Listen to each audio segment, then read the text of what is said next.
അധ്യായം 7 അഗ്നിപരീക്ഷ. രാത്രിയുടെ നിശബ്ദതയെ കീറിമുറിച്ചുകൊണ്ട് അരവിന്ദിന്റെ കാർ അനാഥാലയത്തിന്റെ മുറ്റത്തേക്ക് പാഞ്ഞുകയറി. അവിടെ കണ്ട കാഴ്ച അവരുടെ ഹൃദയം തകർക്കുന്നതായിരുന്നു. കുട്ടികൾ ഉറങ്ങിക്കിടന്നിരുന്ന പ്രധാന കെട്ടിടത്തിന്റെ വലതുവശം ആളിപ്പടരുന്ന തീയിൽ അമർന്നിരിക്കുന്നു. കറുത്ത പുക ആകാശത്തേക്ക് ഉയരുന്നുണ്ടായിരുന്നു. സിസ്റ്റർ, കുട്ടികളെവിടെ? കാറിൽ നിന്നും ചാടിയിറങ്ങിയ സാറ നിലവിളിച്ചുകൊണ്ട് ചോദിച്ചു. കെട്ടിടത്തിന് പുറത്ത് ഭയന്നു വിറച്ചു നിൽക്കുകയായിരുന്നു സിസ്റ്റർ മരിയയും മറ്റ് അന്തേവാസികളും. കുറെ കുട്ടികളെ ഞങ്ങൾ പുറത്തെത്തിച്ചു സാറ. പക്ഷെ പുക കാരണം മുകളിലത്തെ നിലയിൽ 5-6 കുട്ടികൾ കുടുങ്ങിക്കിടക്കുകയാണ്. അങ്ങോട്ട് കയറാൻ ആർക്കും കഴിയുന്നില്ല. സാറ അങ്ങോട്ട് ഓടാൻ ശ്രമിച്ചെങ്കിലും അരവിന്ദ് അവളെ തടഞ്ഞു. സാറ, വേണ്ട. പുക ശ്വസിച്ചാൽ നീ ബോധരഹിതയാകും. നീ ഇവിടെ നിൽക്ക്, ഞാൻ പോയി നോക്കാം. അരവിന്ദ് തന്റെ ഷർട്ട് അഴിച്ച് വെള്ളത്തിൽ മുക്കി മുഖത്ത് കെട്ടി. കെട്ടിടത്തിന്റെ തടിവാതിൽ പാതിയും കത്തിയമർന്നിരുന്നു.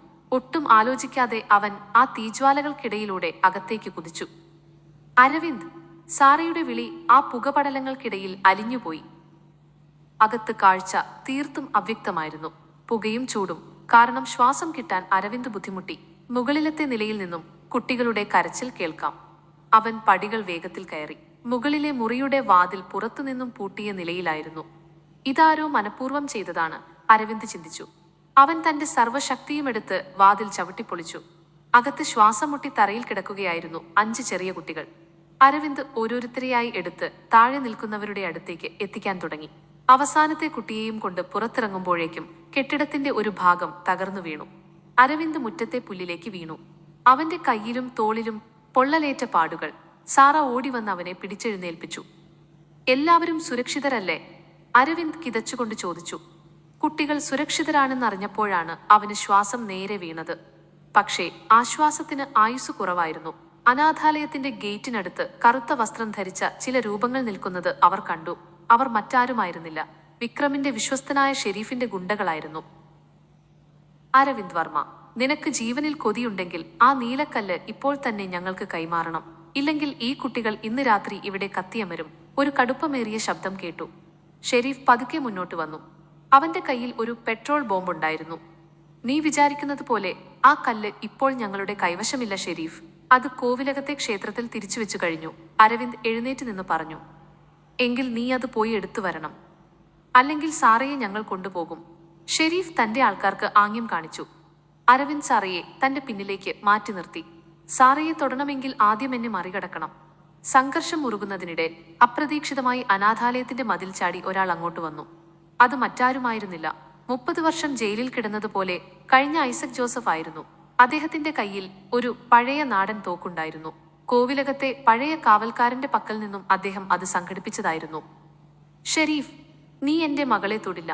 നിന്റെ യജമാനൻ വിക്രം ഇപ്പോൾ ജയിലിലാണ്. നിനക്കും അങ്ങോട്ട് പോകണോ? ഐസക്കിന്റെ ശബ്ദത്തിൽ 30 വർഷത്തെ പക ഇരമ്പുന്നുണ്ടായിരുന്നു. ഐസക്കിനെ കണ്ടതും ഷെരീഫിന്റെ ആൾക്കാർ ഒന്ന് പതറി. ആ തക്കം നോക്കി അരവിന്ദ് ഷെരീഫിന്റെ നേർക്ക് പാഞ്ഞെടുത്തു. അവർ തമ്മിൽ കടുത്ത പോരാട്ടം നടന്നു. ഒടുവിൽ പോലീസ് ജീപ്പിന്റെ സൈറൺ മുഴങ്ങിയതോടെ ഷെരീഫും സംഘവും ഇരുട്ടിൽ മറഞ്ഞു. അടുത്ത ദിവസം രാവിലെ അനാഥാലയത്തിന്റെ കത്തിയമർന്ന അവശിഷ്ടങ്ങൾക്ക് മുന്നിൽ അരവിന്ദും സാറയും ഐസക്കും നിന്നു. നമ്മുടെ സ്വപ്നങ്ങൾ കത്തിയമർന്നു എന്ന് കരുതണ്ട സാറ, ഐസക് മകളുടെ തോളിൽ കൈവച്ചു. ഈ ചാരത്തിൽ നിന്നും പുതിയൊരു ജീവിതമുണ്ടാകും. അരവിന്ദ് സാറയെ നോക്കി. സാറ, ഇനി നമുക്ക് ഒളിച്ചോടാൻ കഴിയില്ല. വിക്രമിനും ഷെരീഫിനുമെതിരെ ശക്തമായ തെളിവുകൾ നമുക്ക് കണ്ടെത്തണം. ഈ ആക്രമണം അവർക്ക് അവസാനത്തെ തിരിച്ചടിയാകണം. അപ്പോഴാണ് പോലീസ് ഇൻസ്പെക്ടർ അങ്ങോട്ട് വന്നത്. അരവിന്ദ്, ഒരു ചീത്ത വാർത്തയുണ്ട്. വിക്രം വർമ്മ ജയിലിൽ നിന്നും ആശുപത്രിയിലേക്ക് മാറ്റുന്നതിനിടെ രക്ഷപ്പെട്ടിരിക്കുന്നു. അയാൾ ഇപ്പോൾ എവിടെയുണ്ടെന്ന് ആർക്കും അറിയില്ല. സാറയുടെ മുഖം ഭയം കൊണ്ട് വിളറി. വിക്രം പുറത്തിറങ്ങിയാൽ അവൻ ആദ്യം ലക്ഷ്യം വെക്കുന്നത് ആരെയാണെന്ന് അവർക്കറിയാമായിരുന്നു. യുദ്ധം അവസാനിച്ചിട്ടില്ല, അത് പുതിയൊരു രൂപത്തിലേക്ക് മാറുകയാണ്. അരവിന്ദും സാറയും തീനാളങ്ങളെ അതിജീവിച്ചു. പക്ഷെ വിക്രം വർമ്മയുടെ തിരിച്ചുവരവ് അവരെ ഭീതിയിലാഴ്ത്തുന്നു. ആ പ്രതികാരം ഇനി എങ്ങോട്ട്? അഗ്നിസാക്ഷിയിലെ മഞ്ഞുതുള്ളിയുടെ 8ാം അധ്യായത്തിനായി ഈ ചാനൽ ഇപ്പോൾ തന്നെ സബ്സ്ക്രൈബ് ചെയ്യൂ.